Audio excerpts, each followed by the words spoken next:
اما بعد فاعوذ باللہ من الشیطان الرجیم بسم اللہ الرحمن الرحیم۔ شیخ الاسلام حضرت مولانا مفتی محمد تقی عثمانی صاحب فرما رہے ہیں تصرف کے بارے میں۔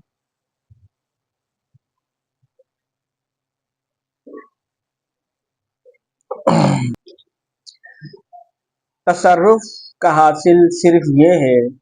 کہ جس شخص پر تصرف کیا گیا ہے، تصرف کے نتیجے میں اس کی طبیعت میں ذرا سا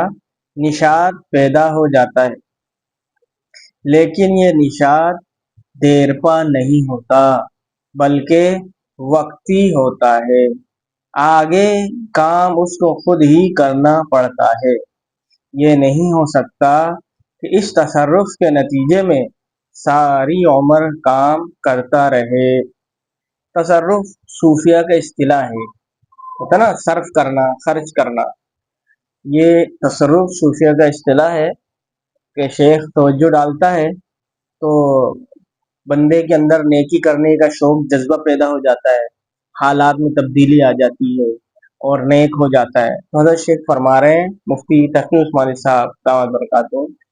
یہ جو تصرف ہوتا ہے، توجہ کے ذریعے جو بھی کام ہوتا ہے، یہ وقتی ہوتا ہے، یہ دائمی نہیں ہوتا۔ کرنا اصل میں خود کو ہی ہوتا ہے، لیکن بعض لوگوں کو یہ غلط فہمی ہے کہ شیخ توجہ ڈالے گا، ان کو تصرف حاصل ہے اور میں کام ہو جائے گا، میں پل بھر میں میرا زندگی بدل جائے گی۔ کرنا کچھ نہیں ہے، اب بس شیخ نے کر دیا، اب میں جو خود ہی میں نماز پڑھنے لگ جاؤں گا، تو ایسا نہیں ہوتا، وقتی ہوتا ہے، خود ہی لگ جائے گا پڑھنے۔ اگر اس نے مزید کوشش نہیں کری تو خود ہی ویسا ہو جائے گا، خود ہی ویسا ہو جائے گا جیسے پہلے تھا۔ حضرت شیخ فرما رہے ہیں تصرف کی مثال ایسی ہے جیسے گاڑی کو دھکا لگانا۔ اگر گاڑی سٹارٹ نہیں ہو رہی ہے تو اس کو دھکا لگا کر سٹارٹ کرنے کی کوشش کی جاتی ہے۔ اس دھکا لگانے کے نتیجے میں اس گاڑی میں چلنے کی تھوڑی سی صلاحیت پیدا ہوئی، لیکن جب دھکے کے ذریعے سٹارٹ ہو گئی تو اب وہ گاڑی انجن اور پیٹرول کی طاقت سے چلے گی۔ لیکن اگر انجن ہی خراب ہے یا پیٹرول ہی نہیں ہے تو پھر ہزار دھکے لگاؤ، گاڑی نہیں چلے گی، بس دھکا لگانے سے 2-4 قدم چل کر کھڑی ہو جائے گی۔ بالکل اسی طرح اگر انسان کے اندر سلوک میں اور اللہ تعالیٰ کے راستے میں چلنے کی ہمت اور طاقت ہے تو کسی کی نظر پڑ جانے سے اس کے اندر چلنے کی صلاحیت پیدا ہو گئی اور طبیعت کے اندر ذرا سا نشاط پیدا ہو گیا۔ اب اگر اپنے اندر طاقت ہے تو اس کے ذریعے آگے چلے گا، لیکن اگر اندر ہی طاقت نہیں تو ہزار نظر ڈالتے رہو، ہزار تصرف کرتے رہو، کچھ نہیں ہوگا۔ ہاں وقتی طور پر تھوڑا سا جذبہ پیدا ہوگا، پھر وہ ٹھنڈا پڑ جائے گا، بہرحال یہ نظر نہ تو دیرپا چیز ہے، نہ دائمی ہے، یعنی ہمیشہ رہنے والی، نہ ہر ایک کو حاصل ہوتی ہے، نہ کوئی ایسی صفت مدح ہے جس کا نہ ہونا عیب ہو۔ یعنی اگر کسی کے اندر تصرف والی صفت نہیں ہے، کسی شیخ کے اندر، یہ کوئی بری بات نہیں ہے، یہ ہونا ضروری ہے، اگر ہے تو ٹھیک، نہیں ہے تو کوئی بات نہیں، کوئی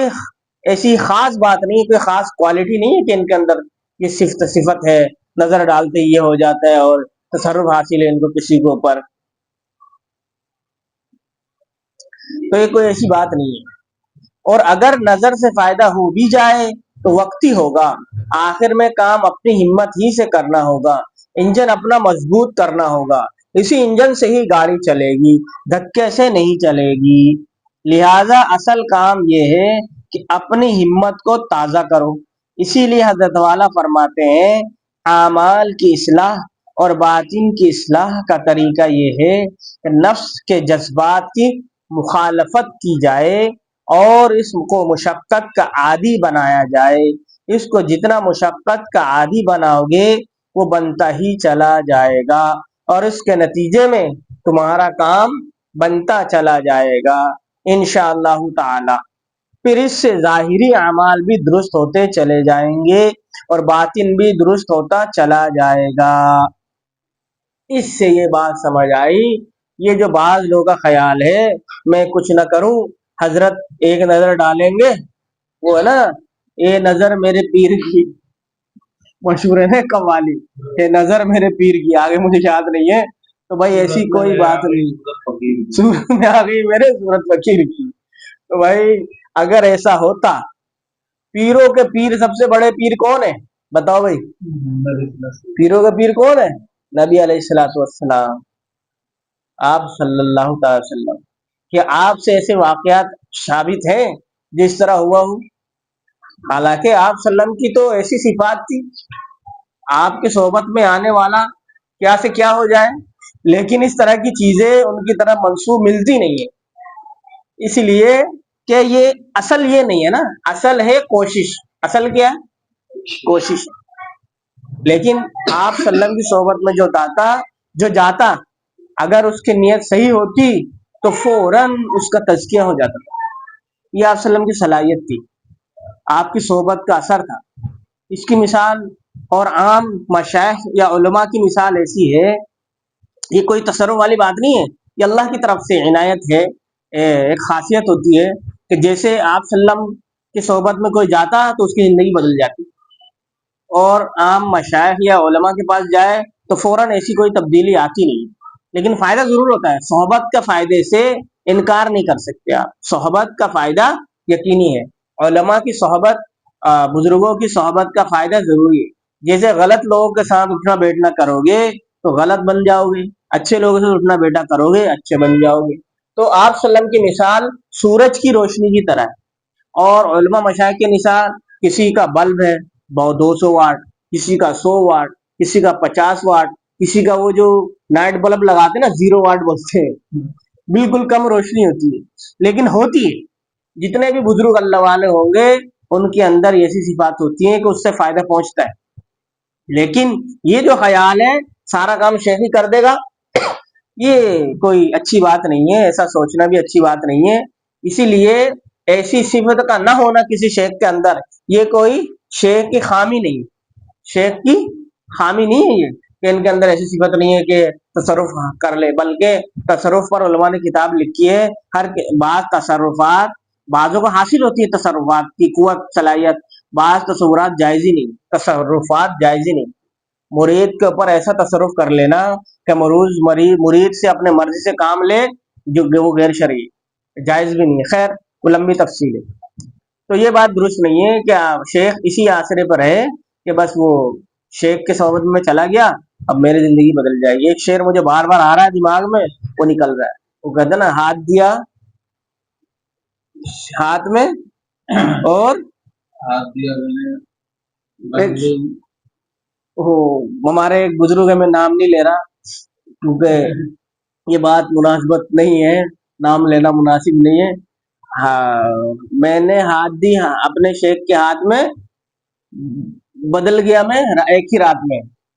اس طرح کا کوئی یہ ہوتا ہے ایسا، لیکن یہ کوئی عمومی بات نہیں ہے کہ ایسا ہو، بعضوں کو ہو جاتا ہے، ایسا نہیں کہ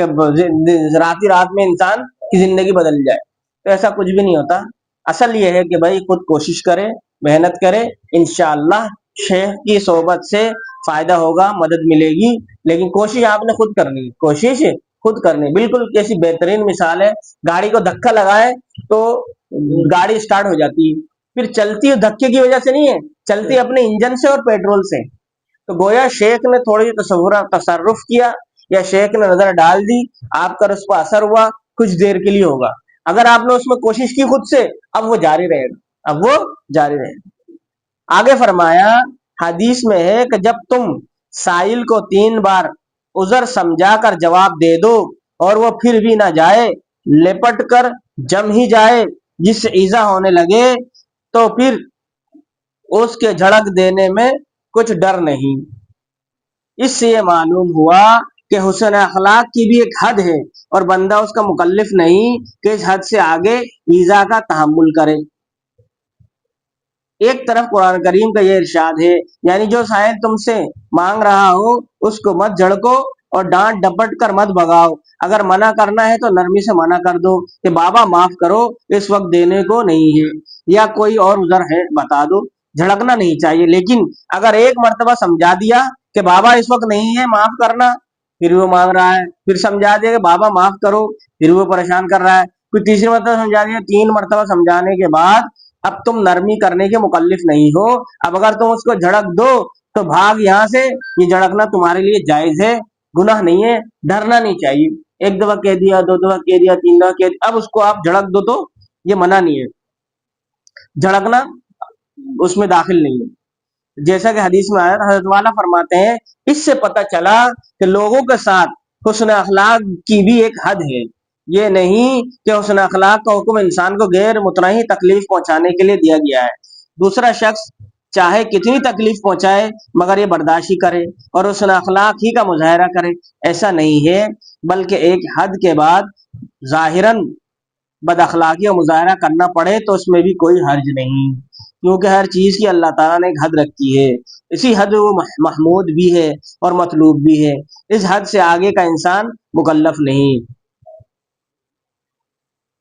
اگرچہ انسان کا حتی الامکان یہ کوشش کرنی چاہیے کہ وہ غصہ نہ کرے۔ ہمارے حضرت مولانا مسیح اللہ خان صاحب رحمۃ اللہ علیہ فرمایا کرتے تھے کہ ویسے تو بے محل غصہ کرنا گناہ ہے اور برمحل غصہ کرنا جائز ہے، لیکن بے محل غصہ کرنے سے اپنے آپ کو بچانے کے لیے اس کی مشق کرنی پڑتی ہے کہ برمحل بھی غصہ نہ کرے،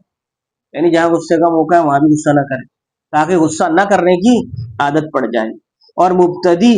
کو تو چاہیے کہ پہلے تو غصہ بالکل چھوڑ ہی دے، نہ برحق غصہ کرے نہ حق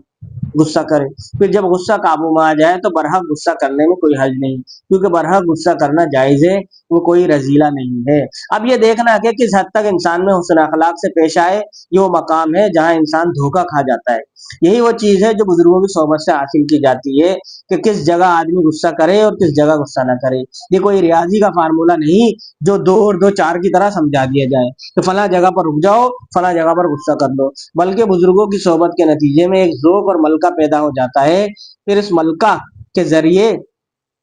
انسان فیصلہ کرتا ہے کہ یہاں پر غصہ کرنا صحیح ہے اور یہاں پر غصہ کرنا غلط ہے، اور یہ ملکہ صاحب ملکہ کی صحبت کے بغیر حاصل ہو ہی نہیں سکتا۔ صاحب کمال کو دیکھیے کہ وہ کس طرح عمل کر رہا ہے، اس کو دیکھنے سے اپنے اندر بھی وہ ملکہ رفتہ رفتہ پیدا ہو جاتا ہے۔ چونکہ ہمارا عنوان تصوف ہے، تصوف کو دوسرے لفظوں میں اخلاق بھی کہتے ہیں۔ اخلاق کا مطلب یہ نہیں کہ دوسرا آپ کے اوپر چڑھ دوڑے، آپ بولو بھائی میں تو بڑا صوفی ہوں اور آپ جو ہے نا بغیرت بن جاؤ، آپ بغیرت بن جاؤ، ایسا نہیں ہے، ایسا نہیں، بلکہ ایک حد تک صبر کریں، اس کے بعد اب آپ اپنے میں آ جائیں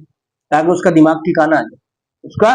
دماغ ٹھکانا آ جائے۔ آپ جیسے ان میں فقیر کا مثال دیا، منع کر رہے ہیں منع کر رہے ہیں منع کر رہے ہیں، نہیں مان رہا، اس کو سنا دو تاکہ اس کا دماغ ٹھکانا آ جائے۔ اب ہے ہی نہیں، کہاں سے دے بھائی، پیچھے لگا ہوا ہے۔ بعض جگہ آپ نے دیکھا ہوگا کہ آپ فقیر کو منع کریں پیچھے لگ جاتے ہیں، بلکہ ایک کو دیا آپ نے، بس آپ کی مصیبت آ گئی، خدا ہی عذاب آ گیا، جسے لائن لگ جائے گی، آپ کو پتہ ہی نہیں ہوگا یہ کہاں سے آ رہے ہیں، ہم بھگت چکے ہیں، ہم بھگت چکے ہیں، اب یہ نہیں، ہاں وہ بس وہ انتظار میں ہوتے ہیں کس کے جیب سے نکلتا ہے، ایک ہوتا ہے آگے، پیچھے سارے تیار ہوتے ہیں۔ جیسے آپ دیکھتے ہیں نا، ایک بیٹسمین شاٹ کھیلتا ہے، فیلڈر سب الگ الگ ہوتے ہیں، 11 کھلاڑی ہوتے ہیں، کیچ ایک نے پکڑا ہوتا ہے، سب اس کے پاس بھاگتے ہیں، اسی طرح سب اس کی طرف بھاگتے ہیں جہاں سے ایسے نکلا ہے۔ تو اس لیے ہر چیز کی ایک حد ہے، اس کے بعد آپ شریعت کے اندر رہتے ہوئے اپنے غصے کا بھی استعمال کر سکتے ہیں، لیکن مبتدی جو تصوف کے راستے میں ابتدان ہو، نیا ہو، بالکل شروع میں ہو، اس کو چاہیے کہ وہ ایسا نہ کرے، بلکہ وہ اپنے شیخ سے پوچھ کر حال اپنی زندگی گزارے اور اس کو سمجھے۔ تو غصے کا یہاں مثال دیا کہ غصہ بعض جگہ جائز ہے بعض جگہ جائز نہیں، لیکن آپ ہر جگہ غصہ کرنا چھوڑ دیں تاکہ غصے پر قابو کی پریکٹس ہو جائے، ورنہ عموماً آپ دیکھیں گے حادثہ ہو گیا، اب وہ کہتا ہے بس غصے پہ قابو نہیں کر سکا، معافی چاہتا ہوں، غصے میں نکل گیا، اب وہ تو نکل گیا، پکڑ کے دکھاؤ، جو لفظ مجھ سے نکل گیا تو نکل گیا، اب کیا کر لو گے؟ بعض الفاظ منہ سے ایسے نکل جاتے ہیں غصے میں، اپنا نقصان ہو جاتا ہے یا دوسرے کا۔